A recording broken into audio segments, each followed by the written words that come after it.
Yo tout le monde, c'est Magic Job, j'espère que vous allez bien car aujourd'hui on est sur Clash Royale après la mise à jour où on a enfin pu essayer les quêtes si présentes. Donc il y a une quête de la semaine, il y a les quêtes du jour, tout ça. Vous pouvez changer une fois par jour.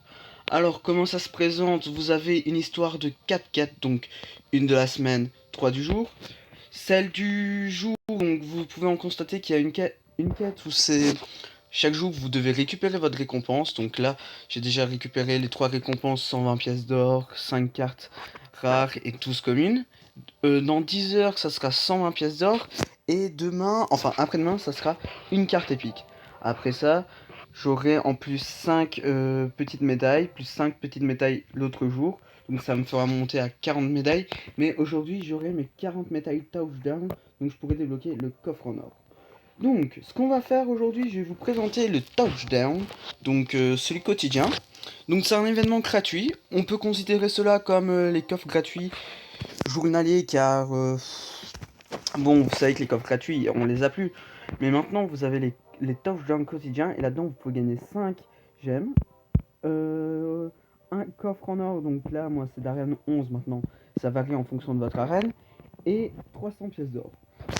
Ça équivaut pas les coffres gratuits si vous les aviez tous, mais c'est toujours que ça de prix. Le problème, c'est qu'il n'y a pas beaucoup de gens qui jouent en mode normal où on cherche un allié aléatoire. Donc les temps de charge sont un peu longs, mais si vous avez un pote avec qui jouer, ça va être super. Alors, ce mode de jeu là, il est assez bien, quoique si vous avez pas le bon jeu, voilà. Ouais, je vais dire ça comme ça. Si vous avez pas le bon jeu, c'est quand même un peu chaud, hein. Si vous jouez et que vous avez pas une seule tour, ben c'est déjà mort. Il suffit que le type ait le cochon, que vous avez tout gaspillé, et ben vous êtes bien dans le caca. Alors là on peut constater que j'ai le prince, donc ça c'est assez utile car il peut foncer. Ok, il a décidé de défendre comme ça. Et j'ai aussi le cimetière. Donc le cimetière, ça, moi, j'aime assez le jouer dans ce mode de jeu. Car on peut le placer en centre, donc comme ceci. On peut pas le placer plus loin vu qu'il spawn des cartes.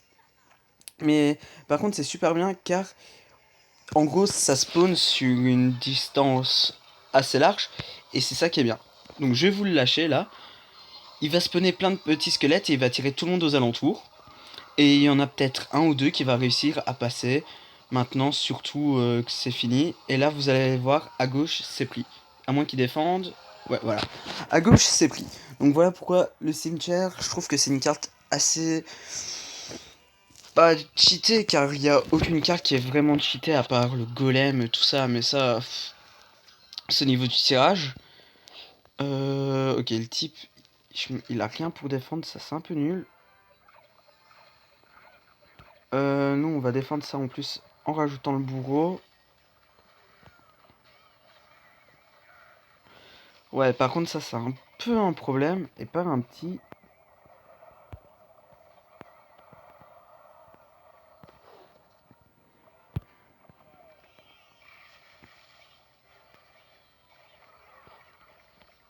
Ok, donc maintenant, on va placer la fournaise. Alors, donc, voilà, là... Ah, mes esprits de feu, ils se font lâcher. Ah, punaise, ça va, j'ai cru que ça allait foncer sur... Ah mince, par contre, j'ai pas défendu à droite. Ok, ça va, il défend. C'est tranquille pour nous, s'il défend la fournaise qui spawn... Elle a rien spawné, ça... C'est dommage, j'ai pas compris pourquoi elle a rien spawné. J'ai vu qu'elle avait fait la petite action à chaque fois qu'elle spawnait, donc... elle a l'air de se soulever et puis elle redescend. Mais pourtant, il n'y a rien qui est sorti. On va le laisser défendre ça. Nous, on va défendre là ainsi. On va placer le bourreau. Normalement, il fera pas le taf. Ah voilà. Maintenant, ça fera le taf. Le prince qui charge. Ok, le prince qui charge. On va en même temps placer un sort de cimetière ici.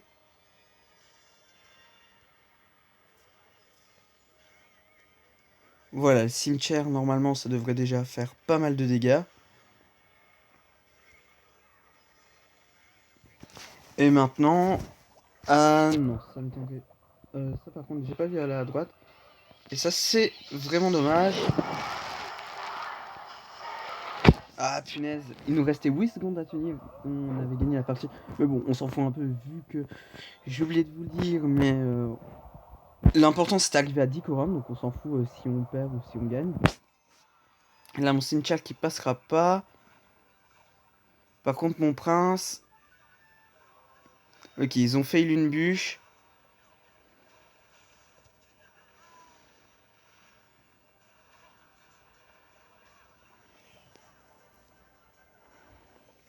Ok, notre attaque elle a vachement foiré.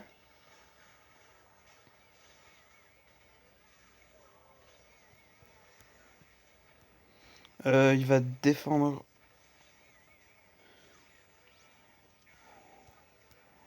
Ok.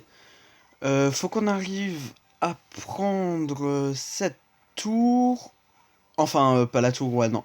Voilà, là j'ai encore le réflexe de tir tour alors qu'il n'y a plus de tour. Mais normalement, c'est bon, c'est gagné. Le prince qui va charger. Il l'a. Ok, le prince, il. Ah, il l'a, ça. C'est vrai, maintenant il n'y a plus de tour, donc s'il reste un PV, ça peut vous prendre une couronne. Et ça, c'est quand même assez relou à certains moments. Donc, voilà, là vous pouvez constater qu'on s'est fait 2 couronnes. Donc, on va mettre deux paliers. Donc ça c'est plus un principe de victoire, c'est un principe de couronne. Et c'est aussi pour ça qu'ils ont enlevé les victoires et les défaites, car si vous arrivez à 3 défaites, de 1, les couronnes, vous en aurez peut-être une, donc c'est assez chiant, que là, c'est vachement plus pratique d'avoir fait ça. De plus, là, j'ai vu que le type, il avait pris le mortier à la place de prendre la pierre tombale, alors que le plus intéressant dans ce mode, c'est la pierre tombale. J'ai pas trop compris pourquoi, mais la pierre tombale, ça va bien être relou, car je trouve que c'est une des meilleures cartes aussi dans ce jeu-là. Elle spawn, tout ça, enfin, tout ce qui est spawner est bon, à part la cabane de barbare qui est... On se concentre trop facilement là-dessus, donc on oublie jamais qu'il y a 2 barbares qui foncent, mais la pierre tombale, il y a toujours un petit squelette, enfin souvent il y a un petit squelette qu'on voit pas et qu'on va laisser passer. Mais bon, il a fait son choix, j'espère qu'il va savoir jouer. Le type qui m'a passé les cartes, je sais pas ce qu'il fait. Ah, je sais pas ce qu'il fait, il en a passé aucune, donc j'espère qu'il va quand même jouer, sinon ça va être 3 couronnes super faciles pour nous, mais bon. C'est cool, hein, pour les stats c'est super cool, mais après c'est toujours mieux quand les gens y jouent. Ok, là les flèches ça sert à rien. Et voilà, non. Ok, le type avec qui il joue pas, donc on va se faire 3 couronnes faciles. Là, ça en fait déjà une, hein, au bout de 18 secondes. On va relâcher le cochon. On va s'apprêter à bûcher. J'ai mal bûché, tant pis. Ok, le cochon il va pas sur la pierre tombale. Ma bûche elle passe, donc voilà, c'est une deuxième couronne. Après, normalement, je suis censé pouvoir me faire. Enfin, on est censé pouvoir avoir une autre couronne. Ça devrait pas être trop dur. On va lâcher double électro. Ouais, c'est toujours cool faire des doubles électro, moi je trouve. Le canon il fait pas le taf. Je sais pas. Non, le canon fait pas le taf, mais de toute façon, il y a le bélier. Donc là, c'était 3 couronnes super simples. Quand elles sont que 1, c'est assez dur de résister. Donc, on vient de se faire enfin les 40 couronnes qu'il nous fallait en une semaine. Donc, on a 4 cartes épiques en plus, c'est 4 ballons. J'aurais préféré du bouliste, un truc du genre, mais on l'a pas, tant pis. On va récupérer notre coffre en or qui est pas super cool. Et puis je peux me faire un coffre géant. Alors, je pense que ça va être une rotation super simpliste. C'est-à-dire que au début, on doit se faire peu de médailles pour avoir un coffre en or, 50. Coffre géant 300. Et j'imagine qu'à ce rythme-là, ça doit être 1000 médailles pour se faire un coffre Magique, coffre super magique 2000, coffre légendaire 2500. Ça doit être un truc du genre. Bon, il y a encore rien qui a été révélé. Enfin, pas, je suis pas au courant sinon. Mais voilà quoi. Donc ça sera chiant à la fin car ça fait énormément de couronnes à se faire. Surtout quand on voit qu'on peut se faire que 20 couronnes puis 20 couronnes et puis les 4 journalières c'est, enfin de la semaine c'est 25 couronnes donc ça sera assez long. Mais ça nous fait déjà des coffres magiques et super magiques gratos. Donc voilà, j'espère que vous avez apprécié la vidéo. Sur ce, je vous dis à plus et profitez bien.